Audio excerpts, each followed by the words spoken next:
네, 프로의 시선 이어가겠습니다. 오늘 두 프로와 함께 이야기 나눠볼게요. M인베스트먼트 이주연 대표, 유한타증권 송태현 과장 함께하겠습니다. 어서 오십시오. 안녕하세요. 예, 반갑습니다. 자, 현재 구간 시장 분위기 여러분 어떻게 느껴가고 계십니까요? 일단 시장 자체가 뭐 오르고는 있다라고 보여지는데 전반적으로 내렸었던 그러니까 낙폭이 좀 있었던 쪽에서 들어 올려주는 흐름이 좀 있다 보니까 지금 전략 변화에 있어서 계속 그 터널을 건너고 있습니다. 자, 첫 번째 저희가 살펴보고자 하는 쪽은 순매도 1위입니다. SK 하이닉스 올라와 있고 삼성전자 같이 올라와 있어요. 이제 반도체는 완전히 헤어질 결심 쪽으로 가닥을 세웠다라고 정리해야 될지, 그러기엔 또 미련도 많은 쪽이 반도체잖아요. 송태영 과장님께도 질문 드려보겠습니다. 기관조차 삼성전자 우선주, SK 하이닉스 지금 같이 내리는데 삼성전자도 여기 9위에 같이 있고요. 과장님, 반도체 지금 매력이 많이 부각이 안 되잖아요. 그렇죠. SK하이닉스는 뭐 시장에서 좋아할 만한 얘기가 나왔음에도 불구하고 오늘 이렇게 내린다라는 건 이건 어떻게 해석해야 되는 거예요? 일단 반도체 섹터에 대한 투자 심리가 좋지 못하다는 걸 저는 생각을 하고 있어요. 미국에서에 대한 정책적인 불확실성이 요즘에 가장 큰 리스크로 자리를 잡는 게 사실 반도체만 그런 것이 아니라 전 섹터에서 그러고 있거든요. 그런데 반도체가 가뜩이나 업황에 대한 부분도 상당히 불확실성이 높았었는데 이러한 정책적인 불확실성에 대한 리스크까지 오다 보니까 일단 지금은 잘 모르겠고 매도로서 대응을 하고 그 외에 다른 쪽에서 수익이 날 수 있는 구간으로 우리가 일단은 진입하자라는 게 지금의 컨셉이지 않을까라고 생각을 하고 있습니다. 뭐 SK 하이닉스 말씀을 하신 게 이제 자사주 관련된 이제 주주 환원에 관련된 부분일 텐데 그런 부분 자체는 사실 삼성전자가 그런 이슈가 나오고 난 이후에 바닥을 다졌던 부분이 있었었는데 오늘 그러지 못했던 점은 조금 더 아쉬운 부분인 건 맞는 것 같습니다. 그리고 전자와 하이닉스에 대한 주가의 방향이 상승 때는 엇갈리는 경우가 많았었는데 또 하락 시에는 또 하필 또 같은 방향을 나온다는 게 조금 더 아쉬운 부분이다라고 보시면 될 것 같은데요. 어쨌거나 이런 부분 자체는 미국에서도 필라델피아 반도체 지수가 계속적으로 다른 섹터들 대비 언더퍼폼을 하고 있다는 점을 생각해 봤을 때 우리나라에 대한 이러한 이 시각 그리고 반도체 섹터에 대한 모습 이런 부분은 앞으로도 조금 더 이어질 가능성이 높지 않나라고 생각을 해볼 수 있는 것 같습니다. 그렇기 때문에 SK 하이닉스가 오늘 한 4% 정도의 하락이 나오게 되면서 전저점을 향해 가는 이러한 그림이 나오게 될 텐데 제 개인적인 생각에서는 전저점인 14만 원 중반 정도를 다시 한 번 더 확인하기 위한 과정이 나올 가능성이 상당히 높지 않나라고 생각을 해볼 수 있는 것 같고요. 만약 그런 부분에서 전저점 확인에 대한 부분이 일정 부분 나오게 됐을 때는 또 부담 없이 SK 하이닉스를 접근해 가도 되지 않을까라고는 생각을 하고 있습니다. 다만 이제 삼성전자, SK 하이닉스에 대한 방향성이 돌아서고 난 이후에 반도체 소부장에 대한 접근은 필요하다라고 말씀드리도록 하겠습니다. 사실 주가는 지금 마치 반도체 업황이 끝난 것처럼 나타나고는 있지만 지금 현재 실질적으로 산업 현장에서는 되게 바쁘게 움직이고 있는 거잖아요. 근데 투자자의 눈은 지금 바쁜 산업 현장은 흐린 눈으로 바라보고 있고 주가에 있어서 어떡하냐의 관점인데 오히려 하방을 더 확실하게 만든 이후부터는 기회가 될 수 있다라는 관점으로 그럼 찾아봐야겠네요. 그때 돌려갈 수 있다. 뭐 그런 부분이 사실 현장은 현재를 말하는 거고 현재. 우리는 늘 미래를 보잖아요. 그쵸. 근데 이 디램 전망이라든지 이런 것들이 이제 해외에서 나왔던 부분이 있었었는데 그 해외에 나왔던 디램 전망이 사실 썩 좋지는 않았었어요. 상반기 때가 다 없고 이제 하반기 때 가서야 그때 좋아진다라고 얘기를 하고 있거든요. 그런 말인즉슨 결국은 업황에 대한 부분이 상반기 때도 내년에 쉽지 않겠구나. 그런 반도체 지금 구간에서 왜 들고 있어야 되는가에 대한 의문에 이제 쌓일 수밖에 없는 거고요. 이게 사실상 이 수급이 풍부할 때는 이런 게 크게 중요하지 않는데 수급이 없다 보니까 이런 부분이 더 크리티컬하게 작용을 하게 되고 그리고 다른 섹터에서 기회가 났을 때 그 기회를 갖기 위해서 이것을 때리면서 가는 경우가 상당히 더 많기 때문에 지금 구간에서는 어쩔 수 없는 부분이 있다. 하지만 그렇다고 해서 반도체 업황이 끝났다? 그럴 일은 없다라고 말씀드리도록 하겠습니다. 반도체 없이 AI가 어떻게 돌아가겠습니까? 다만 지금 주가를 바라보는 인식, 합의의 문제가 지금 있다라는 거죠. 삼성전자 쪽으로 넘어가 볼까요? 여전히 5에서 6만 원 사이의 움직임으로 이해를 해야 하는지, 이 사이 트레이딩 할 거 아니면 지금은 관망이 최선일까요, 유지원 대표님? 네, 지금은 일단은 좀 지켜보시는 게 좋을 것 같고요. 앞서서도 말씀을 해주셨었지만 사실 강하게 상승을 하기에는 일단은 외부적인 환경 자체가 좀 좋지 않다라는 게 가장 큰 부담이라고 좀 생각을 합니다. 뭐 가격 자체는 절대적으로 뭐 저렴한 위치에 있는 거는 맞습니다만, 그래서 장기적으로 봤을 때 모아나가시는 분들한테는 굉장히 메리트 있는 가격이라고 생각을 하고 있긴 합니다. 다만 좀 속도에 대한 좀 시각은 좀 여유롭게 가져봐야 되지 않을까라고 생각을 하고 있고요. 마찬가지로 앞서서 말씀해 주셨다시피 지금 디램이라던가 낸드, 레거시 쪽에 대한 좀 비관적인 전망들이 굉장히 많은 상황입니다. 일단 뭐 트렌드포스에서 이야기를 한 걸로 좀 따져봤을 때도 디램 가격이 내년 하반기부터 좀 본격적으로 그래도 반등을 생각을 해볼 수는 있다 정도로 얘기를 하고 있는데, 다만 이것도 의견들이 많이 갈립니다. 어쨌든 내년 상반기에는 안 좋은 거는 거의 대부분이 일치하게 좀 보고 있는 것 같고요. 일단은 지금 재고 상태가 좀 많이 있기는 합니다. 그래서 일단 재고를 소진을 하고 어느 정도 반등을 꾀해볼 수 있을 만한 시기가 내년 하반기인 건데, 내년 하반기에도 지금 중국의 성장세가 너무 빠르기도 하고 공급 과잉에 대한 이슈들, 그리고 생산량 이런 것들이 좀 너무 크게 늘어나게 되면은 또 다시 좀 디램 가격이나 낸드 가격이 반등하지 못할 거라는 의견들이 좀 있기도 합니다. 좀 엇갈리고 있는 상황이어서 이제 좀 시간이 어느 정도 필요한 거죠. 그걸 확인할 수 있는 시간들이 내년 한 상반기쯤 되지 않을까라고 생각을 하고 있고요. 그래서 지금은 좀 바닥을 다져 나가는 과정이라고 생각을 하시고 좀 여유 있게 좀 지켜보시는 게 어떨까, 좀 그렇게 생각을 하고 있습니다. 그러니까 지금은 장을 담근다라는 생각으로, 그렇죠? 진짜 여유 있게 뭐 사놓고 뭐 당장 오르는 마음, 오르길 바라는 마음이 아니라 좀 더 여유 있게 바라봐야 한다라는 부분에 있어서 얘기해주고 계십니다. 내년 하반기에는 확실히 돌아설 수 있는 게 맞는지 역시 이조차도 불투명한 상황이지만요. 자, 그럼 이쪽으로 넘어가 볼게요. 오히려 탄력적인 쪽은 소프트웨어, 이 이야기는 계속하고 있습니다.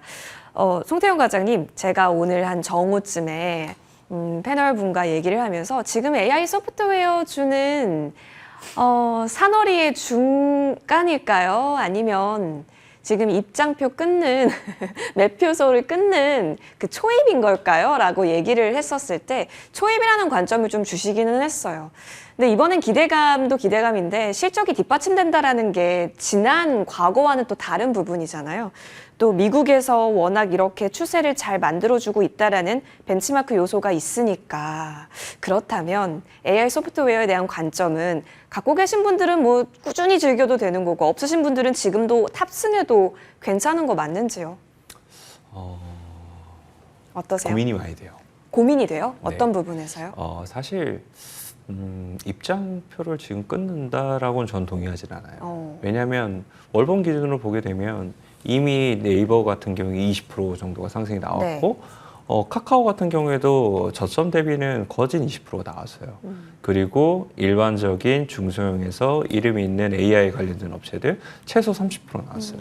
그 관점에서 생각을 해봤을 때 이게 정말 이제 시작한다? 라고 보기보단 AI 소프트웨어에 대한 컨셉적인 투자 자체가 미국에서도 지금 상당히 성행을 하고 있고 관련된 주가가 상당히 좋으니까 지금 어느 정도 우리의 투자의 아이디어를 지금 급하게 지금 반영을 시키고 있다라고 생각을 하거든요. 그리고 실적적인 측면 없습니다. 네. 아직 이 중소형 관련된 AI 업체들은 대부분 그냥 없다고 보시면 되세요. 그냥 다만 거기서 조금씩 더 잘하는 애들이 엠로라든지 아니면 한글과 컴퓨터라든지 실적적인 숫자를 디밀 수 있는 애들이 있을 뿐이죠. 그런 부분에서 봤을 때 그런 업체들이 그렇다고 해서 조금 더 반짝반짝거리면서 움직이진 않아요. 그런 관점에서 모든 점을 생각을 해보게 되면은 AI 소프트웨어라는 투자에 대한 지금의 흐름 자체는 컨셉적인 부분에 있어서 섹터를 그냥 전반적으로 다 사주고 있는 거구나. 그날의 수급적인 상황에 따라서 이날은 이스트 소프트가 더 강한 날이 있을 테고, 그 다음 날은 카페24가 더 강한 날이 있을 테고, 그 다음 날은 솔트루스가 더 강한 날이 있겠구나라는 부분으로서 해석을 하면서 이제 들어가셔야지 이 종목이 정말 좋기 때문에 간다? 그거는 그렇지는 않다고 생각을 생각을 해요. 그래서 이 종목군들에 대한 접근을 할 때에는 역시나 수급적으로 어떤 종목군들이 더 집중적으로 관여가 되어 있는지를 봐야 될 것 같고, 또 하나는 이제 어떤 종목군들의 물량이 이제 기타 법인이라든지 이런 쪽에서 나오는 물량이 있는가, 이런 부분도 우리가 고민을 조금 해봐야 되는 부분이라고 생각을 합니다. 그런 부분에서 조금 더 자유로울 수 있는 종목이라면 조금 더 가볍게 날아갈 수 있다고 생각을 하고 있고요. 이 AI 소프트웨어라는 업체에 대한 부분이 더 확장이 시작이 나오게 되면서 게임이라든지 뭐 이런 쪽으로도 지금 더 확장이 돼가고 있잖아요. 그런 부분에서도 투자의 아이디어를 활용할 수 있는 부분이 상당히 많을 테니까 수급이 어떤 모먼트에 더 집중하고 들어가는지, 이 부분이 지금의 시장 상황에서는 꼭 필요한 부분이다라고 보여지고 있습니다. 카페24, 더존비즈온, 한글과 컴퓨터. 이쪽은 그래도 실적에 있어서 기대가 좀 더 강하게 뒷받침되어서 나올 수 있는 쪽이라면 이쪽은 그럼 끌고 가는 건 괜찮아요? 비교적 안정적일 수 있을 것 네. 같아요. 추세적인 부분이 다른 종목들 대비했을 때보다는 더 갔을 때 승차감이 좋을 수 있을 만한 이런 부분이라고 생각을 하고 있고요. 다만 내가 조금 더 오버퍼폼을 하고 싶으면 이러한 종목군들로서는 네. 사실 오버퍼폼까지는 쉽지는 않겠죠. 조금 더 실적이 없고 컨셉적인 측면에 있어서 메리트가 있는 종목이야말로 사실상 중간중간 변동성 크게 가져올 수 있을 테니까 그런 부분에 있어서는 조금은 이 포트폴리오 관점에서 비중 조절을 할 필요는 있다라고 생각되고 있습니다. 네. 그럼 네이버 한번 좀 받아보겠습니다. 이주연 대표님, 네이버는 외국인이 줄곧 사다가 지금까지 가수급상에서는 살짝 빼고 있기는 하지만 그럼에도 불구하고 추세는 예쁘게 살아나고 있습니다. 외국인 순매수 네이버 현재 앞단의 자리를 하고 있습니다. 기관 같은 경우도 2위에 네이버를 담고 있을 정도로 지금 수급주로서의 움직임 강한데요. 올해 낙폭 정도를 만회한 수준이더라고요. 그러니까 멀리 보면 아직도 저 밑에 있거든요. 네. 그러면 이게 업사이드가 더 많이 열려 있다라고 판단을 해야 돼요? 아니면 올해만큼 낙폭을 만회해줬기 때문에 올해만큼 올랐다라고 판단해야 되는 거예요? 업사이드가 열려 있기는 한데 네. 신규 매수의 관점에서 지금 들어가도 될까는 조금 고민이 되는 상황인 것 같기는 합니다. 워낙에 좀 단기간 안에 빠르게 올라오기도 했었고요. 물론 네이버가 지금 상승하게 된 원인 자체는 좀 모멘텀은 있습니다. 그동안에 좀 네카우로 많이 묶이면서 네. 사실 좀 부진하게 흘러갔던 경향이 없잖아 있기는 한데, 어쨌든 네이버 같은 경우에는 좀 시장 상황이 안 좋고 매출 성장률이 그렇게 좋지 않은데도 불구하고 어쨌든 비용 관리를 굉장히 잘 했었고요. 영업이익도 잘 내고 있는 그런 상황이었었기 때문에 사실 주가가 좀 과도하게 빠진 경향이 없잖아 있긴 했습니다. 근데 앞서서 말씀해주신 대로 뭐 소프트웨어라던가 그리고 네이버가 이번에 AI 관련한 신성장 모멘텀을 내놨다라는 것들이 그래도 긍정적으로 평가를 받으면서 반등이 나온 건데, 사실 AI 관련한 모멘텀이나 이런 것들은 어쨌든 수익화가 진행이 되는지를 확인을 하고 넘어가야 됩니다. 지금 구간에서는. 네, 그래서 조금 시간이 좀 걸릴 걸로 생각을 하고 있고요. 어쨌든 간 좀 계단식으로 상승을 하는 거를 기대를 해봐도 좋긴 하겠습니다만, 지금처럼 상승이 빠르게 나왔을 때 좀 뒤따라 잡는 거는 조금 리스키하다라고 좀 생각을 하고 있습니다. 그래서 차라리 좀 조정이 나올 때 그럴 때 좀 접근을 하시는 게 좋지 않을까라고 생각을 하고 있고요. 소프트웨어 같은 경우에는 지금 미국에서부터 시작이 된 거잖아요. 트렌드 자체가. 근데 미국에서 최근에 나온 그 이야기 중에 하나가 원래 소프트웨어 관련주들이 잘 갔던 이유 중에 하나가 지금 트럼프의 관세 정책에서 자유로운 그런 섹터라고 좀 판단을 하고 있기 때문인데, 근데 이번에 뭐 하드웨어 말고 소프트웨어 쪽도 지금 수출 통제에 대한 이야기들이 좀 나오고 있기는 합니다. 그래서 소프트웨어 같은 경우에는 클라우드, 특히 뭐 라이센스를 어느 정도 획득을 해야 중국 쪽으로 제공을 할 수 있고 뭐 이런 얘기들이 나오고 있어서 아직까지 구체화된 건 아니지만 언급이 됐다라는 것만으로도 좀 투심을 위축시킬 수 있을 만한 요인이 되지 않을까라고 생각을 하고 있습니다. 그래서 이제 그런 것들은 조금 염두에 두셔야 되지 않을까 생각을 하고 있고요. 앞서서 말씀을 해주신 대로 어쨌든 실적이 나오고 있는 기업들이 그렇게 많지는 않기 때문에 조금 변동성은 있을 수 있다. 그래서 조정 시에 접근을 하자, 이렇게 좀 말씀을 드리겠습니다. 네.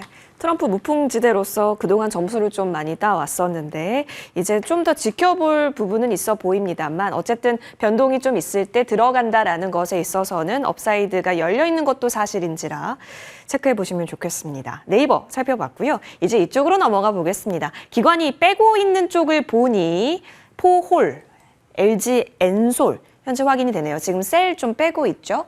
근데 순매수, 외국인이 매수하고 있는 쪽을 보니까요. 에코프로 BM이 지금 여기에 한 10위단에 올라오고 있습니다. 여러분, 에코프로 BM은 어제 시간 외에서부터 움직였어요. 그래서 왜 움직이지 싶었거든요.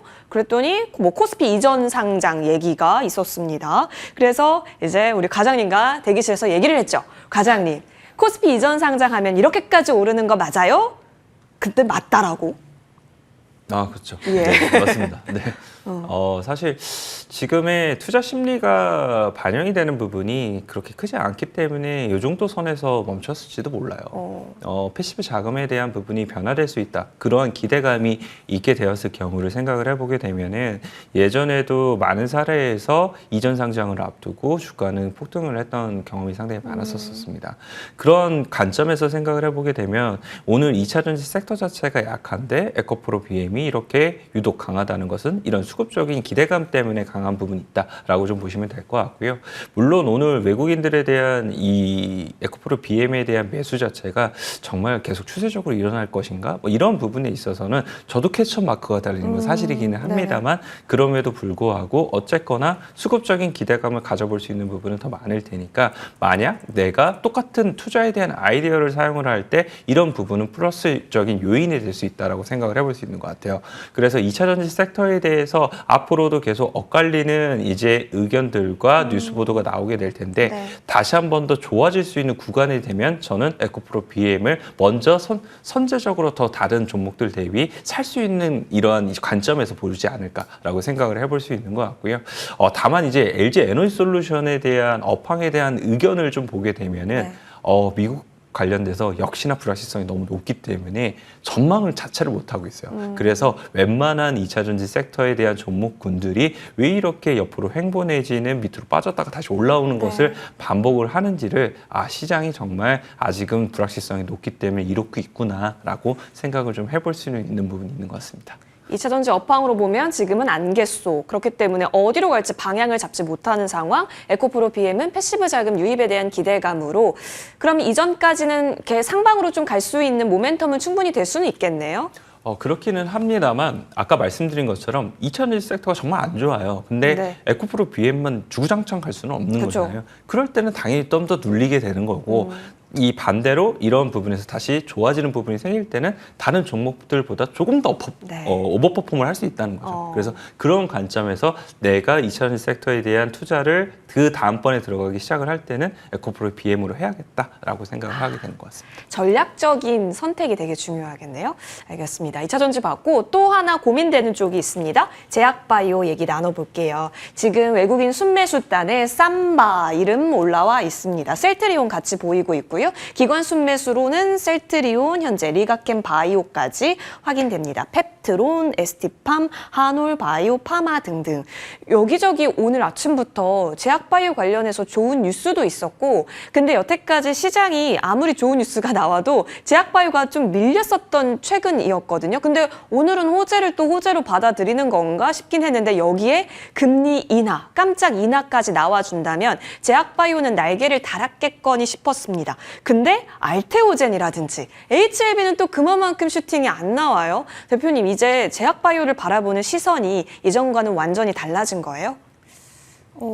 아직까지 시장에서 좀 확신이 없지 않나 좀 그렇게 생각이 듭니다. 일단은 제약바이오 같은 경우에는 그동안에 좀 많이 빠지기도 했었고요. 그 과대 낙폭에 따른 지금은 좀 반등이 이뤄지고 있는 과정이라고 보시면 좋을 것 같습니다. 그리고 뭐 금리 인하를 하기는 했지만 사실 금리 인하를 하게 된 원인 자체가 앞으로 잠재 성장률이라던가 이런 것들이 계속 좀 하향 조정되고 있는 상황이고 내년에 성장률이 그렇게 크지 못할 것 같다라는 그런 좀 우려 섞인 이야기들이 많이 나오고 있는 상황이기 때문에 좀 긍정적으로 해석을 하기에는 조금 무리가 좀 있는 것 같습니다. 그리고 사실 제약바이오의 반등 같은 경우에는 이것도 마찬가지로 미국 증시 안에서 먼저 좀 시작이 된 것 같은데 최근에 제약바이오 흐름이 가장 좀 깊게 연동이 됐던 게 미국 국채 10년물이었었는데 10년물이 지금 4.5까지 좀 터치를 했다가 지금은 또 하락을 하면서 4.2까지 내려와 있는 수준이기는 합니다. 그래서 이제 어느 정도 제약바이오가 반등할 수 있는 환경이 좀 조성이 됐다라고 좀 생각이 들고요. 다만 이전처럼 뭐 강하게 뭐 제약바이오가 다 끌고 갈 수 있을 만한 상황은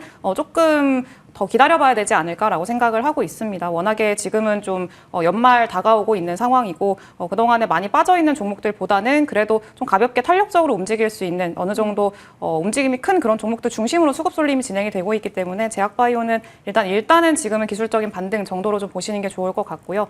조금 더 이제 큰 상승은 조금 더 지켜봐야 된다 이렇게 보고 있습니다.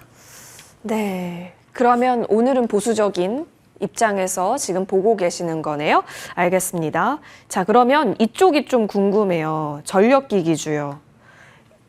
그냥 오늘만 빠지는 거예요? 아니면 여기도 너무 올랐기 때문에 저희 좀 무서워해야 돼요? 방산처럼?